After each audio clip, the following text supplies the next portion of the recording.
G'day folks, Frank here from Lloyd's Auctions. What a weapon we have. It is the 1999 Nissan GTR R34. It's a V-Spec, it's awesome. Let's have a closer look. So folks, this GTR R34 V-Spec is being offered completely unreserved. Of course, only got 65,000 kilometres on it. 2.6 straight six twin turbo petrol, that is the RB26. Coupled with a 6-speed manual, finished in that awesome bronze over silver. Awesome cars, and sitting on a set of Ray's Volk racing wheels in that bronze colour.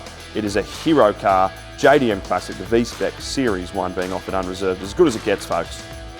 There we have it, folks. It's completely unreserved R34 V-Spec going under the hammer Saturday the 27th of September in the CARMada annual event. It is lot 506. Jump on to lloydsauctions.com.au and place a bid.